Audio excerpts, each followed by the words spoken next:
Party संगठन में अनिल बलूनी का कद कितना है और किस तरह से उनका जो शक्ति प्रदर्शन है उसमें तमाम लोगों ने भाग लिया है। दूसरी बड़ी बात, 2 कैबिनेट मंत्रियों को जिम्मेदारी दी गई थी, धन सिंह रावत और सुबोध उनियाल, दोनों यहाँ पर मौजूद हैं। दोनों यहाँ नामांकन की प्रक्रिया को समझने के लिए, नामांकन की प्रक्रिया को आसान बनाने के लिए पहले से पहुंचे हुए थे, तमाम व्यवस्थाओं को देख रहे थे। तो ये बताता है कि किस तरह का मैनेजमेंट भाजपा का है, किस तरह से चीजें रखी जा रही हैं। पौड़ी इसलिए बड़ी महत्वपूर्ण है, 5 मुख्यमंत्री इस पौड़ी ने दिए हैं, और जब लोकसभा की बात हो रही है तो फिर चीन बॉर्डर से शुरुआत होती है और रामनगर जो नैनीताल का हिस्सा है वहां तक इसका क्षेत्रफल है। तो इसलिए ये कोशिश है कि भाजपा की ज्यादा से ज्यादा लीड इस सीट पर ली जाए, और इसीलिए आपको ये तमाम जो बड़े नेता हैं ये नजर आ रहे हैं। और सुरेंद्र, खास बात ये भी होती है कि बीजेपी चाहे एक सीट हो चाहे कितनी भी सीटें हो, बीजेपी उस एक सीट पर भी उतनी ही मेहनत करती है जितनी बाकी सीटों के लिए करती है। और अनिल बलूनी का जो चुनाव प्रचार है पिछले कुछ दिनों से हम जो लगातार देख रहे हैं, लोगों की पीठ जाना, उनसे समर्थन के लिए अपील तो करना ही, साथ ही जो योजनाएं हैं उनके बारे में भी जिक्र करना, वो भी लगातार जारी है। तो जाहिर सी बात है, आज चूंकि नामांकन भर रहे हैं तो ये जो समर्थकों की भीड़ या फिर उनके साथ नेताओं की भीड़ होना लाजमी है।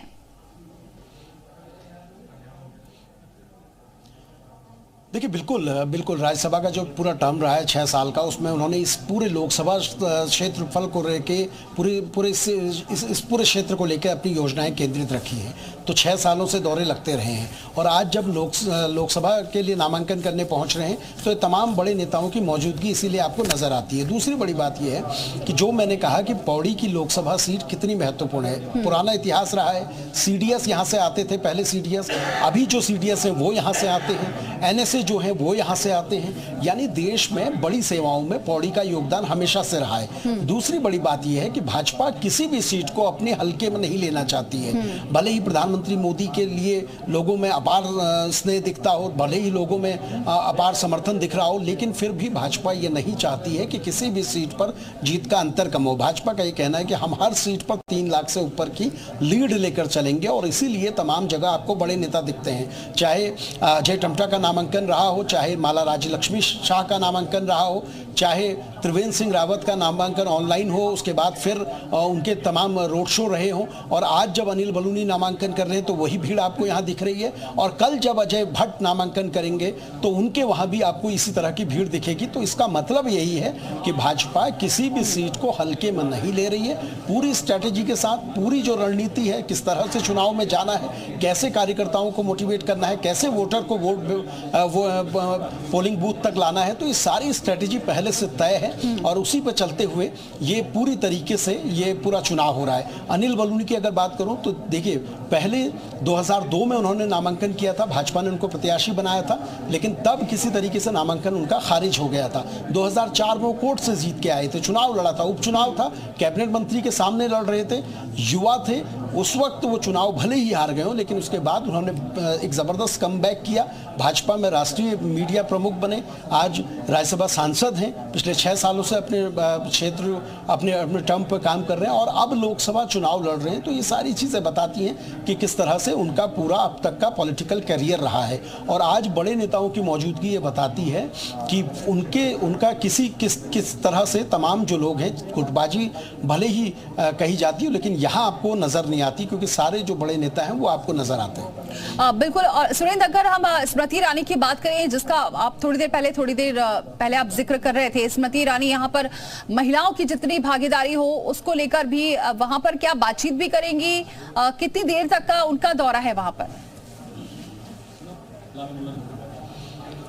देखिए, बिल्कुल उनसे हमने बात करने की कोशिश की थी। उन्होंने कहा था मैं एक बार नामांकन दाखिल हो जाए उसके बाद फिर बात करेंगे, क्योंकि बहुत तय समय होता है इसमें, चाहे लीगल एक्सपर्ट की राय हो या फिर अपना व्यक्तिगत शुभ मुहूर्त हो, ये सारी चीज़ें देखी जाती हैं। तो इसमें कभी भी कोई कमी ना रहे, इसके लिए उन लोगों ने ये कहा है कि अभी वो बात नहीं करेंगे। लेकिन हाँ, ये ज़रूर है कि नामांकन दाखिल होने के बाद चाहे अनिल बलूनी हो, महेंद्र भट्ट हो, स्मृति ईरानी हो, सभी लोग अपनी बात रखेंगे। बड़ी बात यह भी है कि यहाँ नामांकन दाखिल होने के बाद यहाँ से ये सभी एक पैदल रोड शो के जरिए रामलीला मैदान तक पहुंचेंगे, जहां एक बड़ी जनसभा का आयोजन किया गया, जिसमें ये सभी अपने वक्तव्य रखेंगे। बिल्कुल सुरेंद्र, अगर टक्कर की बात करें तो इस बार टक्कर कैसी है, क्योंकि अनिल बलूनी का जो कद रहा है वो अभी सब जान रहे हैं और जिस तरीके से वो मेहनत भी करते आए हैं। अगर कांग्रेस की बात करें, कांग्रेस बीजेपी के बीच टक्कर कैसी है यहाँ पर?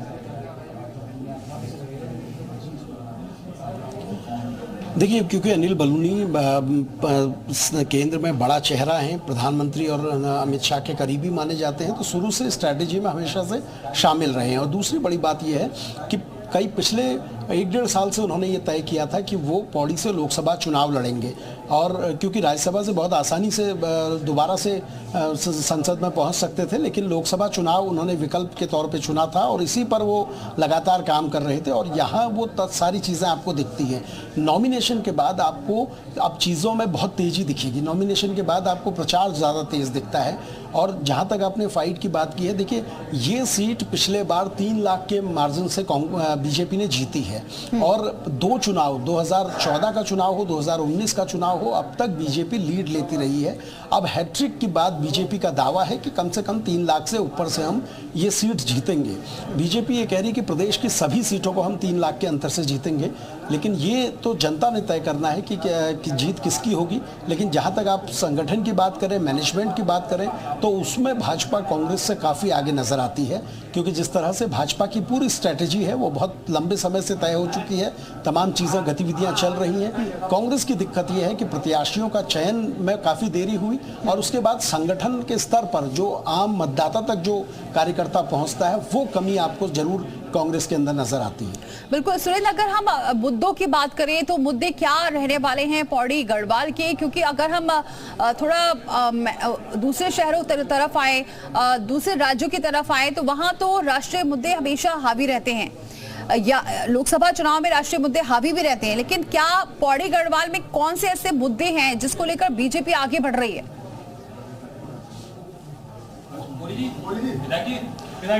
देखिए, बिल्कुल अभी लोकसभा जो अंदर नामांकन है उसकी कार्रवाई चल रही है। ये तस्वीरें भी आप अंदर से देख रहे हैं। और जो आपने सवाल किया कि मुद्दे क्या हैं, देखिए सबसे बड़ी बात यह है कि पौड़ी एक ऐसी सीट है जिसमें उत्तराखंड में सबसे ज़्यादा पलायन हुआ है। पौड़ी और अल्मोड़ा 2 ऐसे जनपद हैं जिनमें पलायन सबसे ज़्यादा हुआ है। तो पलायन एक तो सबसे बड़ा मुद्दा है कि आपको रोजगार के जो साधन हैं वो मुहैया कराने होंगे गाँव में, ताकि लोग गाँव में रुकें। स्वास्थ्य एक बड़ा कंसर्न हमेशा से इस सीट पे रहा है। शिक्षा एक बड़ी दिक्कत रही है, तो लोगों को हायर एजुकेशन के लिए देहरादून की ओर आना पड़ता है। तो ऐसी स्थितियां ना हो, ये बड़ी चुनौतियां हैं। जहां तक रोड कनेक्टिविटी की बात है तो पहले से काफ़ी बेहतर अब चीज़ें हैं। ऑल वेदर रोड हो, चाहे ऋषिकेश कर्णप्रयाग प्रोजेक्ट हो, कुछ ऐसे प्रोजेक्ट हैं जो अगले कुछ सालों में पूरे हो जाएंगे और कनेक्टिविटी को बेहतर करेंगे।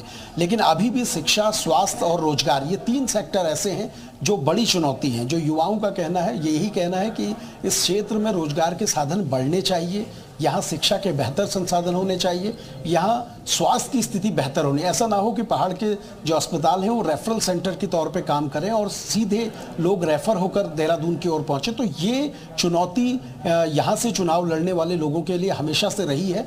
और जो भी यहाँ चुनाव जीतेगा तो जनता की उम्मीदें उससे यही होंगी कि इस क्षेत्र में इन 3 सेक्टर्स पे काम किया जाए, इन 3 सेक्टर्स में ज़्यादा बेहतर तरीके से चीज़ों को रखा जाए। लेकिन सुरेंद्र, बड़ी बात यह है कि जिन मुद्दों की बात आप कर रहे हैं, ये मुद्दे बहुत दिनों से ये मुद्दे चले भी आ रहे हैं। इससे जनता का क्या इस वक्त अभी प्रतिक्रिया आप देखते आ रहे हैं? क्योंकि अभी पहले भी बीजेपी के ही सांसद उस सीट से रहे और अब भी प्रत्याशी अनिल बलूनी हैं, तो जनता का क्या रिस्पांस वहां पर देखने को मिल रहा है? उनको क्या लगता है कि क्या यही मुद्दे होने चाहिए? क्योंकि इस बार बीजेपी एक अभियान भी साथ साथ चला रही है कि एक सुझाव ले रही है और सुझाव के आधार पर ही उनका जो संकल्प पत्र बनेगा वो जनता के सुझाव के आधार पर ही रहने वाला है। देखिए, उत्तराखंड की अगर बात करूं तो प्रधानमंत्री का सीधे फोकस उत्तराखंड में रहता है। जो केंद्र से सेंटर फंडेड स्कीम होती है, जो योजनाएं होती हैं, उनका बजट पिछले काफी समय से बढ़ा हुआ है। पहले उत्तराखंड को केंद्र से पोषित योजनाएं बहुत कम मिलती थी, केंद्र से बहुत सहयोग कम मिल पाता था, लेकिन अब केंद्र से सहयोग मिल रहा है। यानी भाजपा जो डबल इंजन की बात करती है वो चीजें कई स्तर पर आपको दिखाई देती हैं, और इसी को चुनाव में बड़ा मुद्दा भाजपा बना भी रही है कि क्यों प्रधानमंत्री जरूरी है। दूसरी बड़ी बात यह है कि पौड़ी संसदीय सीट एक ऐसी सीट है जिस पर जो सैन्य बाहुल्य लोग हैं। ठीक है, नजर बनाए रखिए। सुरेंद्र, लौटेंगे आपके पास। बहुत शुक्रिया फिलहाल ये जानकारी हम तक पहुंचाने के लिए। तो नामांकन फिलहाल अनिल बलूनी भर रहे हैं। आगे